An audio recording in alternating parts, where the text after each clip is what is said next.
Is yogurt always good for you? Maybe not. I'm here today to examine yogurt and bust the myths around yogurt.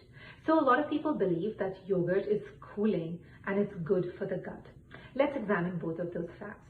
First, let's look at how yogurt is made. Yogurt is made by warming up milk and allowing it to ferment with a culture. Now, because it contains a culture or a probiotic, people assume that the probiotic will go into their gut and really give it that good flora and fauna. Well, maybe not always. The first myth is yogurt cooling. Now, yogurt may be cold to touch, but by its nature, it's actually heating or warming.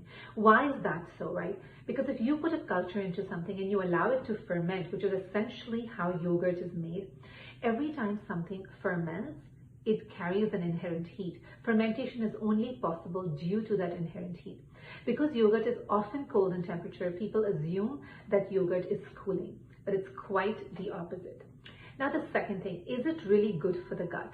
While it does carry some inherent cultures, yogurt can actually slow down your gut. I want you to imagine when you put yogurt in a bowl, and then if you just pour it out, you'll always see some residue stuck in that bowl.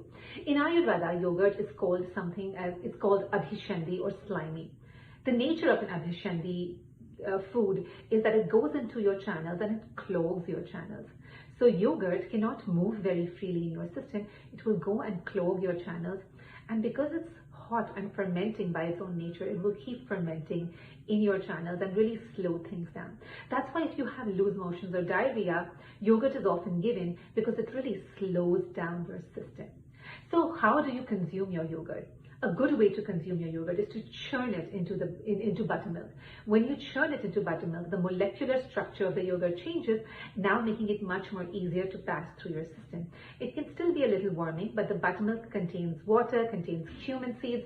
Overall, it can have a little bit less impact in terms of heat as yogurt can.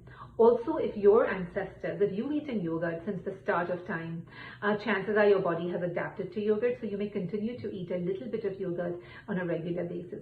For everybody else, keep yogurt as a treat, as an indulgence once in a while.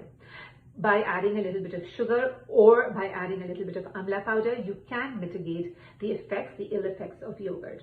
So I know after busting myths around coffee, I'm here to attack yogurt. Do not get me wrong, eat a little bit, enjoy a little bit, but be mindful of what it does to you. Thank you.